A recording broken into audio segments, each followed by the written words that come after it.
అసలు చరిత్ర అంటే ఏంటి? వాస్తవంగా అసలు చరిత్ర అంటే ఏంటి? చరిత్ర అంటే డేట్లు అండ్ రాజులేనా? కాదు. చరిత్ర అనేది ఏం జరిగింది అని గుర్తుపెట్టుకోవడం కాదు, బట్ ఒక విషయం ఎందుకు జరిగింది అని తెలుసుకోవడం. స్పానిష్ భాషలో కథకి వాడే పదం ఏంటి? హిస్టోరియా. మరి చరిత్రకి వాడే పదం ఏంటి? మళ్ళీ హిస్టోరియానే. సో స్టోరీకి హిస్టరీకి ఒకటే పదం, హిస్టోరియా.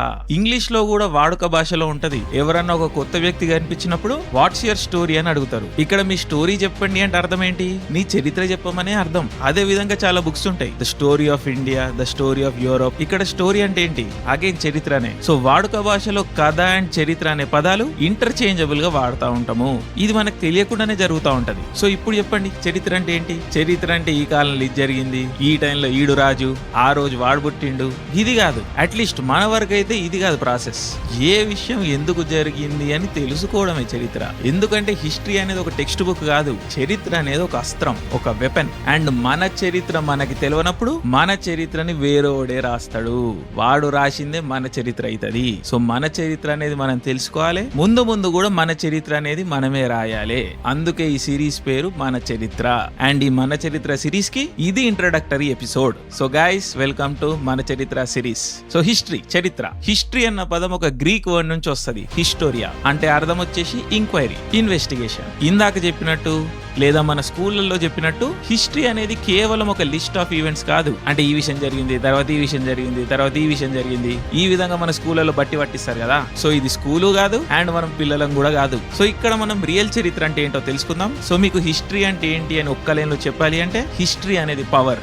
హిస్టరీ అంటే, హిస్టరీ అనేది మెమరీ. ఏం గుర్తుంది, ఎవరు గుర్తున్నారు, ఎందుకు గుర్తున్నారు, అండ్ ఇంకా ముఖ్యంగా ఎవరు గుర్తులేరు, ఎవరిని మర్చిపోయినాం. అండ్ థర్డ్ థింగ్, హిస్టరీ అంటే కంట్రోల్. ఎవరు కంట్రోల్లో ఉన్నారు, ఎవరిని కంట్రోల్ చేసారు, అండ్ ఆ కంట్రోల్ అనేది ఎన్ని రోజులు ఉన్నది, ఇంకా ఉందా లేదా, ఆ రోజు ఆ కంట్రోల్ ఒకరికి ఉండడం వల్ల ఈ రోజు రియాలిటీ ఏ విధంగా ఎఫెక్ట్ అవుతున్నది. సో కంట్రోల్ చాలా important aspect of history. So మళ్ళీ హిస్టరీ అంటే పవర్, మెమరీ అండ్ కంట్రోల్.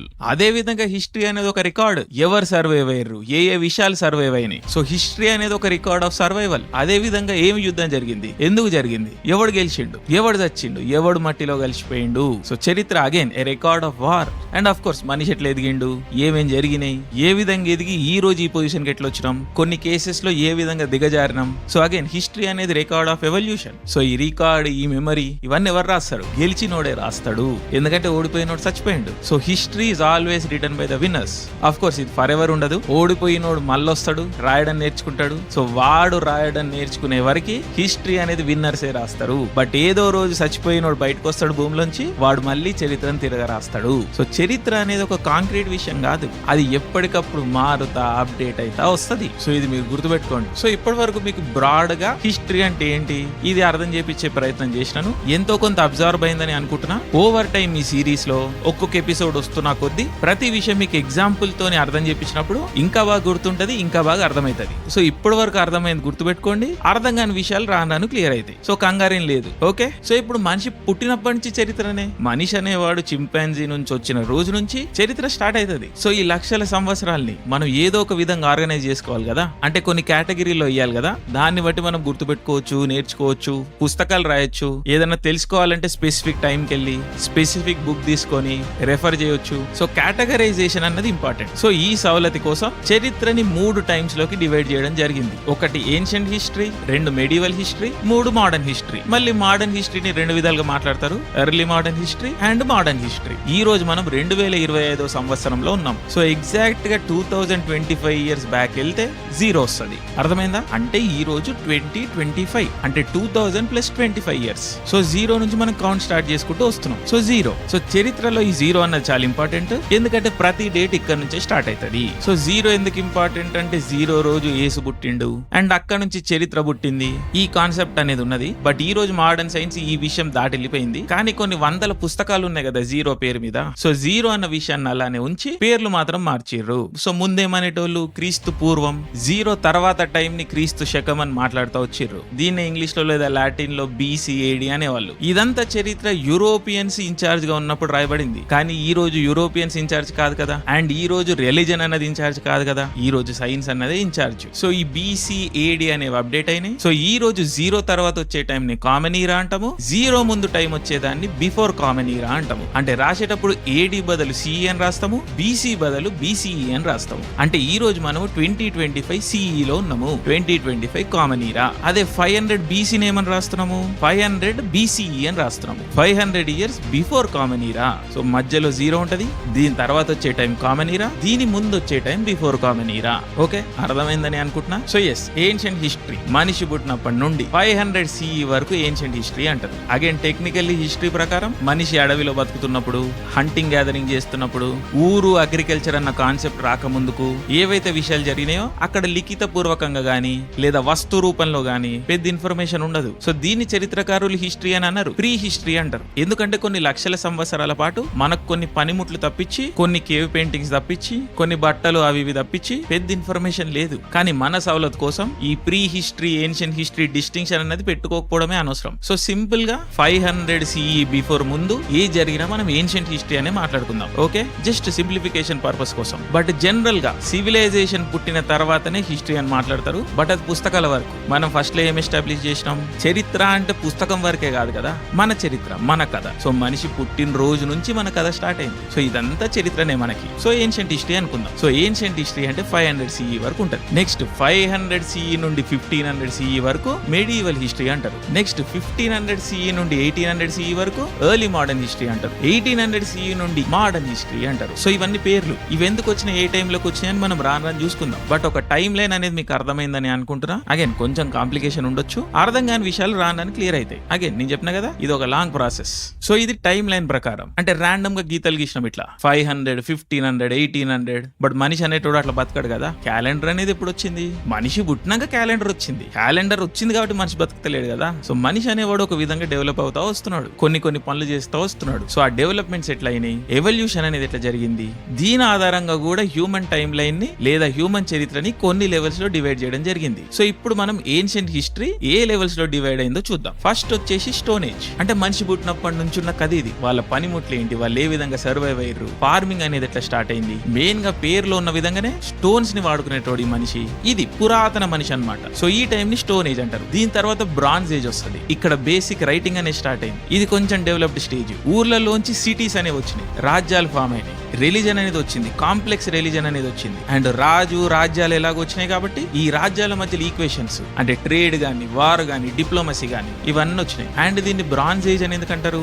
ఇక్కడ పనిముట్లు అనేవి ముఖ్యంగా బ్రాంజ్ ఉండేది. అంటే ఇత్తడి, కాపర్ అనేది భూమిలో దొరుకుతుంది, టిన్ అనేది కూడా భూమిలో దొరుకుతుంది. ఈ రెండింటిని మెల్ట్ చేసి కలిపితే బ్రాంజ్ అనేది వస్తుంది. సో స్టోన్ తోని మనిషి కొన్ని విషయాలు కట్టగలుగుతాడు, కొన్ని పనులు చేయగలుగుతాడు. కానీ మెటల్ తోని ఇంకా ఎక్కువ పనులు చేయగలుగుతాడు. అందుకని చిన్న ఊర్లలో ఉండేటోడు పెద్ద సిటీలు కట్టగలిగిండు మెటల్ వల్ల. అందుకే దీన్ని బ్రాంజ్ ఏజ్ అంటారు. అగైన్ దీంట్లో కూడా ఎక్సెప్షన్స్ ఉన్నాయి. స్టోన్ ఏజ్ లో ఉంటూ కూడా పెద్ద సివిలైజేషన్స్, పెద్ద కట్టడాలు, కాంప్లెక్స్ సొసైటీస్ ఇవన్నీ చేయగలిగారు సెంట్రల్ అమెరికన్స్. అవన్నీ మనం ఆ కాంటెక్స్ట్ వచ్చినప్పుడు మాట్లాడదాం. ఈ స్టోన్ ఏజ్, బ్రాంజ్ ఏజ్ ఇవన్నీ పర్ఫెక్ట్ గా కూర్చోవు. చాలా ఓవర్లాప్స్ ఉంటాయి, చాలా ఎక్సెప్షన్స్ కూడా ఉంటాయి. అందుకే చరిత్రను రివైజ్ చేయాల్సిన టైం వచ్చింది ఈ రోజు. బట్ ఒక బేసిక్ అండర్స్టాండింగ్ కోసం ఉన్నవి మీకు చెప్పే ప్రయత్నం చేస్తున్నాను. So stone age, bronze age. Next iron age. Iron అనేది cheap material and strong material కూడా. బ్రాంజ్ అనేది మెత్తగా ఉంటది, దాంతో అంత స్ట్రాంగ్ వెపన్స్ చేయలేము, కానీ ఐరన్ తో చేయొచ్చు. సో ఐరన్ ఏజ్ లో మీకు ఏం కనిపిస్తుంది, యుద్ధం అనేది ప్రిడామినెంట్ గా కనిపిస్తుంది, రాజ్యాలు అనేవి క్లియర్ గా కనిపిస్తాయి. సో హైలీ ఆర్గనైజ్డ్ రాజ్యాలు, హైలీ ఆర్గనైజ్డ్ స్టేట్స్ వచ్చేస్తాయి. అండ్ ఆధిపత్యం అనేది క్లియర్ గా కనిపించడం స్టార్ట్ అవుతుంది. సో చరిత్ర అనగానే మనకి ఏదైతే గుర్తొస్తుందో, యుద్ధము, సూపర్ పవర్, ఊగడొచ్చోగడిని దినేశుడు, లక్షల కోట్ల మందిని చంపేశుడు, ఆర్మర్లు, తల్వార్లు, ఇదంతా ఐరన్ ఏజ్ కిందికి వస్తుంది. అండ్ ఇందాక చెప్పినట్టు ఇదంతా పర్ఫెక్ట్ గా కూర్చోదు. అన్ని సొసైటీలు ఇదే సీక్వెన్స్ ఫాలో కాలేదు. కానీ తెల్లోడు అనేటోడు ఎవడైతే చరిత్ర రాసిండో వాడు చరిత్రని ఈ విధంగా డివైడ్ చేసి పెట్టిండు. సో ఆ కాంటెక్స్ట్ అనేది మనం తెలుసుకోవడం అవసరం. అండ్ సందర్భానుగుణంగా దాన్ని అప్డేట్ చేస్తా పోదాం మనం ఎగ్జాంపుల్ వచ్చినప్పుడు, లేదా ఆ కాంటెక్స్ట్ వచ్చినప్పుడు, ఒక స్పెసిఫిక్ సిచ్యువేషన్ వచ్చినప్పుడు. ఓకే, సో ఇప్పుడు మీకు బ్రాడ్ టైం లైన్ అనేది ఇచ్చిన నేను. ఇవి ఆల్రెడీ చాలా మందికి తెలిసే ఉంటది, ఎందుకంటే మన స్కూల్ టెక్స్ట్ బుక్స్ లో ఉంటది ఇది. కానీ మనం అవి బట్టి పట్టను, ఒక కాంటెక్స్ట్ లో చూడలేదు. సో ఆ క్రిటికల్ కాంటెక్స్ట్ అనేది మిస్ అవ్వడం వల్ల మనం చరిత్రని ఏ విధంగా వాడాలి, లేకపోతే మన లైఫ్ ని ఏ విధంగా చరిత్ర అనేది డిక్టేట్ చేస్తుంది, ఆ విషయాన్ని మనం మిస్ అవుతున్నాం ఈ రోజు. ఆ విషయాన్ని కరెక్ట్ చేసే ప్రాసెస్ లోనే ఈ మన చరిత్ర అన్న సిరీస్ ఎంతో కొంత రోల్ ప్లే చేస్తుందని అనుకుంటున్నా, హోప్ చేస్తున్నా. సో మనం ఫస్ట్ ఎస్టాబ్లిష్ చేసినాం, హిస్టరీ అనేది జస్ట్ లిస్ట్ కాదు, అదొక దృష్టికోణం. సో ఏంటి ఆ దృష్టికోణం, హిస్టరీ స్టడీ చేసినప్పుడు మనకు కొన్ని పెక్యులర్ ప్యాటర్న్స్ అనేవి కనిపిస్తాయి. సో ఈ మెడివల్ హిస్టరీ ఎండ్ అయ్యే టైం కి, అంటే 1500 CE టైం కి యూరోప్ లో ఒక కల్చరల్ మూవ్మెంట్, కల్చరల్ విప్లవం అనేది వచ్చింది. దాన్ని రెనెసాన్స్ అంటారు. అదేందో మనం చూద్దాము. కానీ ఇక్కడ క్రియేటివిటీ అనేది బర్స్ట్ అయింది, హ్యూమన్ క్రియేటివిటీ అనేది ఎక్స్ప్లోర్ అయింది. అండ్ ఆ పాయింట్ నుండి యూరోపియన్ అనేవాడు వాడు ప్రపంచాన్ని శాసించడం స్టార్ట్ చేశాడు. సో ఏంటిది ఈ రెనెసాన్స్? దాని నుంచి సైంటిఫిక్ రెవల్యూషన్ ఎట్లా పుట్టింది, తర్వాత ఇండస్ట్రియల్ రెవల్యూషన్ ఎట్లా పుట్టింది, వీడు ప్రపంచం మొత్తాన్ని ఏ విధంగా బానిస చేసుకున్నాడు, ఈ రోజు వరకు ప్రపంచాన్ని ఏ విధంగా శాసిస్తున్నాడు, చరిత్ర అనేది ఏ విధంగా వాడికి అనుగుణంగా రాసుకున్నాడు, ఎందుకు, కారణం ఏంటి, వీటికి ఈ విషయాల్ని మనం తెలుసుకోవాలి. లేదా చరిత్ర చూసినప్పుడు ఈ విషయాలు మనకి స్టాండ్ అవుట్ అవ్వాలి, ఎందుకు, వై అని. అగైన్ అదే విధంగా మనం భారతదేశంలో కూర్చున్నాం. సో చరిత్ర మొదలైనప్పటి నుండి భారతదేశం మీదికి ఎవడో ఒకడు వస్తూనే ఉన్నాడు, యుద్ధం అనేది చేస్తూనే ఉన్నాడు. సో ఇండియా ఉన్నది, ఇండియా మీదికి చరిత్ర పుట్టిన రోజు నుంచి జనాలు ఇన్వేడ్ చేయడానికి వస్తూనే ఉన్నారు. అది ఈ రోజుకి కూడా ఆగలేదు, ఈ రోజుకి పెహల్గామ్ అటాక్ వరకు కూడా ఆగలేదు. అది ఎందుకు, ఇదొక ఇంపార్టెంట్ సిచ్యువేషన్ రైజ్ అవుతుంది. అగైన్ అమెరికా అనే సూపర్ పవర్ ఎట్లా వచ్చింది, గత 200-300 సంవత్సరాల్లో అమెరికా ఏ విధంగా రైజ్ అయింది, ఈ రోజు ప్రపంచాన్ని ఏ విధంగా డామినేట్ చేస్తున్నది. అగైన్ ఇలాంటి ఒక డామినెంట్ ఫోర్స్ ఏ విధంగా చచ్చిపోయే పొజిషన్ కి వచ్చేసింది. మళ్ళీ ఇదంతా కేవలం 200-300 ఇయర్స్ లోనే ఎట్లా జరిగింది, ఇది ఒక ఇంపార్టెంట్ ఆస్పెక్ట్. ఈ ఇంపార్టెంట్ క్వశ్చన్ అనేది రైజ్ అవుతుంది మనం హిస్టరీ చూసినప్పుడు. ఈ క్వశ్చన్స్ అన్ని మనం ఆన్సర్ చేద్దాం. బట్ ఈ స్పెసిఫిక్ ఎగ్జాంపుల్స్ అనేవి మీకు ఎందుకు చెప్తున్నా, చరిత్రలో వీటన్నిటికీ ఆన్సర్స్ ఉంటాయి. సో చరిత్ర అనేది జస్ట్ లెన్స్ కాదు, ఒక పర్స్పెక్టివ్, ఒక కాంటెక్స్ట్. సో రాజ్యాలు అనేవి ఎట్లా ఫామ్ అవుతాయి, ఏ విధంగా కుప్పగూలుతాయి, విప్లవాలు అనేవి ఎందుకు పుడతాయి, అసలు మనిషి, ఒక కామన్ మనిషి రోల్ ఏంటి చరిత్రలో, ఇవన్నీ చూద్దాం మనం. సో చరిత్రను తిరగరాయడం అన్న కాన్సెప్ట్ అయితే మీకు చెప్పాను కదా, కానీ ఉన్న చరిత్రను ఎవడు రాసిండు, ముఖ్యంగా తెల్లోడు అనేవాడు రాసిండు. సో హిస్టరీ అన్న ఏదైతే కోర్స్ ఉందో ఈ రోజు మనం చదివేది, ఇది మెయిన్ గా కాలోనియల్ హిస్టరీలోంచి స్టార్ట్ అయింది. అంటే తెల్లోడు, యూరోపియన్ అనేవాడు ప్రపంచాన్ని కబ్జా చేసి పెట్టుకున్నాడు. ఆ టైంలో ప్రతి దేశానికి వెళ్ళి వాళ్ళ చరిత్ర ఏంది అని వాళ్ళకి రాసి చూపించిండు. దీంట్లో ఆబ్వియస్లీ వాడిని వాడు గ్లోరిఫై చేసుకున్నాడు, అండ్ ఆ లోకల్ మనుషుల్ని తక్కువ చేసి చూపించేవాడు, వాళ్ళ చరిత్రని, వాళ్ళ గొప్పతనాన్ని తక్కువ చేసి చూపించేటోడు, ఎందుకంటే వాడు రాస్తున్నాడు కదా చరిత్ర. సో మెజారిటీ హిస్టరీ అనేది కొలోనియల్ హిస్టరీనే, అండ్ దీంట్లో యూరోప్ అనేది ప్రపంచ సెంటర్ లో ఉంటది, అండ్ తెల్లోడు అనేవాడు అందరికన్నా టాప్ ఉంటాడు, వాడిదే మోస్ట్ అడ్వాన్స్డ్ సివిలైజేషన్ అని రాస్తాడు. సో పేజీల కౌంట్ మనం చూసుకుంటే మెజారిటీ హిస్టరీ కొలోనియల్ హిస్టరీనే ఉంటది. దీంట్లో కొన్ని యాక్యురేట్ విషయాలు ఉంటాయి, కొన్ని ఇన్యాక్యురేట్ విషయాలు ఉంటాయి, అంటే కొన్ని కరెక్ట్ ఉంటాయి, కొన్ని తప్పు ఉంటాయి. ఆ కరెక్ట్ ఏంటి, తప్పు ఏంటి అని మనం చూసుకుంటూ రావాలి. బట్ హిస్టరీ అనేది మెయిన్ గా రాసింది కొలోనియల్ తెల్లోడే. దీని తర్వాత కమ్యూనిస్ట్ విప్లవం అనేది వచ్చింది. మార్క్స్ అనే వ్యక్తి హిస్టరీని ఒక విధంగా చూడడం స్టార్ట్ చేసిండు, మెయిన్ గా మెటీరియల్ పాయింట్ ఆఫ్ వ్యూ నుంచి. సో కమ్యూనిస్ట్ హిస్టరీ అనేది వచ్చింది. అగైన్ ఇదేందో కూడా మనం చూద్దాము. బట్ దీని తర్వాత ఈ కలోనియల్ కంట్రీస్ అన్ని ఇండిపెండెంట్ అవ్వడం స్టార్ట్ అయినాయి. లైక్ ఇండియాకి ఇండిపెండెన్స్ 1947 లో వచ్చింది. సో ఏ కంట్రీ వాళ్ళ చరిత్రని వాళ్ళే రాసుకోవడం స్టార్ట్ చేసిర్రు. అగైన్ దీంట్లో కూడా కొన్ని పాజిటివ్స్ ఉంటాయి, కొన్ని నెగటివ్ ఉంటాయి. సో సందర్భానుగుణంగా మనం అవన్నీ పాయింట్అవుట్ చేసుకుంటూ పోవాలి. సో ఇక్కడ మనం ఏం అర్థం చేసుకోవాలి, హిస్టరీ అనేది న్యూట్రల్ కాదు. చాలా మంది క్లెయిమ్ చేస్తుంటారు కదా హిస్టారికల్ ఫ్యాక్ట్, ఇది హిస్టరీ, ఇది చరిత్ర అని. అదేం కాదు, నేను కూడా అక్కడెక్కడ మాట్లాడితే ఈ విషయాలు హిస్టారికల్ ఫ్యాక్ట్ అది ఇది అని. బట్ అవన్నీ ఒక స్పెసిఫిక్ కాంటెక్స్ట్ లో అనే విషయాలు. సో మీరు గుర్తుపెట్టుకోండి, హిస్టరీ అనేది న్యూట్రల్ కాదు. There is nothing neutral. Neutral అనే విషయమే లేదు హిస్టరీలో. అదొక క్యూరేట్ చేయబడ్డ విషయం. సెలెక్టివ్ ఫ్యాక్ట్స్ తీసుకొని సెలెక్టివ్ నారేటివ్ అనేది బిల్డ్ చేసి, అంటే ఒక మనిషి పుట్టినప్పటి నుంచి చచ్చే వరకు ప్రతి విషయం రికార్డ్ చేయలేం కదా, ఏవో కొన్ని విషయాలు తీసుకొని, కొన్ని హైలైట్స్ తీసుకొని మనం ఒక కథ రాస్తాం. అదే విధంగా చరిత్రకారులు కూడా రాసిర్రు. సో చరిత్రకారుడు అనేవాడు ఏ విషయాలు పిక్ చేసుకుంటున్నాడు, దానికి అనుకూలంగా ఏ నారేటివ్ అనేది రాస్తున్నాడు, ఏ కథనం అనేది రాస్తున్నాడు, స్క్రిప్ట్, దాన్ని బట్టి చరిత్ర అనేది డిసైడ్ అవుతుంది. సో ఇక్కడ బాటమ్ లైన్ ఏంది, సో హిస్టరీ అనేది జరిగింది కాదు, హిస్టరీ అనేది ఏం చెప్పబడినది అని. సో ఏం చెప్పబడ్డదో అదే చరిత్ర.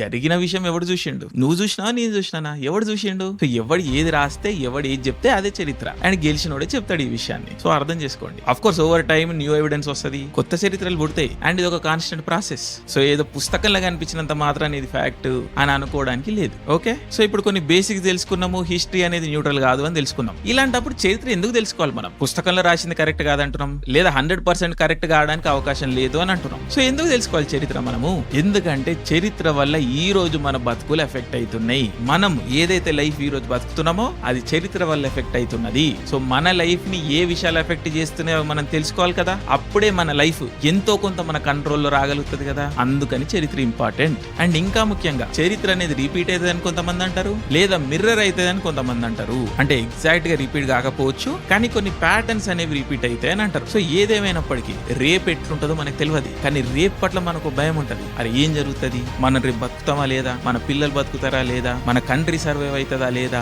ఇలాంటి చాలా అనుమానాలు ఉంటాయి మనకి. సో ఫ్యూచర్ పట్ల మనకు ఫ్రేమ్ వర్క్ కావాలంటే మనం చరిత్రను స్టడీ చేసినప్పుడు వస్తుంది మనకి. మనిషి అనేటోడు ఎట్లా బిహేవ్ చేస్తాడు, సివిలైజేషన్స్ అనేవి ఎట్లా బిహేవ్ చేస్తాయి, ఎట్లా రైజ్ అయితే ఎట్లా ఫాల్ అయితే. సో మనం ఈ రోజు రైజ్ లో ఉన్నామా, ఫాల్ లో ఉన్నామా, మనం రేపు సర్వైవ్ అవుతామా లేదా, దీని పట్ల మనకు ఒక అండర్స్టాండింగ్ అనేది రావచ్చు, మనం తెచ్చుకోవచ్చు. అఫ్ కోర్స్ ఫ్యూచర్ ని మనం ప్రెడిక్ట్ చేయలేం, ఇదే విధంగా జరుగుతుంది అని చెప్పలేం, కానీ ఒక బేసిక్ అండర్స్టాండింగ్ అయితే తెచ్చుకోవచ్చు కదా, కొంచెం అన్న యాంగ్జైటీ అయితే తక్కువ చేసుకోవచ్చు కదా, ఒక కంఫర్ట్ అయితే వస్తుంది కదా.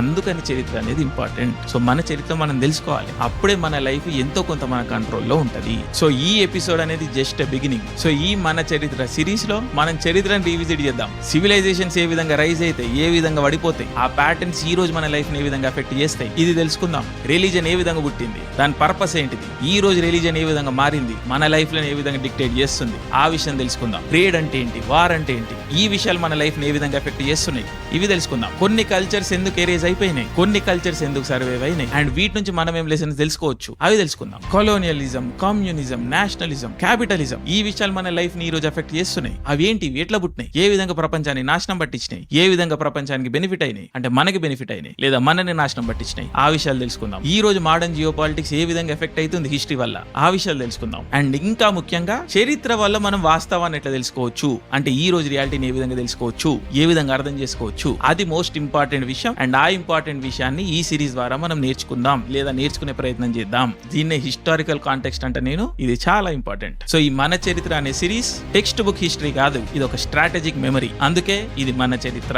సో ఈ మన చరిత్ర అనే సిరీస్ కొన్ని వారాలు, కొన్ని నెలలు, కొన్ని ఏళ్ల పాటు వస్తుంది. అఫ్ కోర్స్ దానికి నేను బతుకుండాలి. సో నేను బతుకున్నన్ని రోజులు ఈ సిరీస్ కి కొత్త ఎపిసోడ్ యాడ్ చేస్తూనే ఉంటాను. ఒక స్ట్రక్చర్, ఒక గేమ్ ప్లాన్ అనేది తీసుకున్నాను నేను. సో దానికి అనుగుణంగానే మనం పోదాము. సో ఈ మన చరిత్ర సిరీస్ తర్వాత మన ఆడియన్స్ ఎవరికి హిస్టరీ పట్ల డౌట్స్ ఉండకూడదు, లేదా టైమ్ లైన్ విషయంలో లేదా జియోగ్రఫీ విషయంలో ఎటువంటి అనుమానాలు ఉండకూడదు.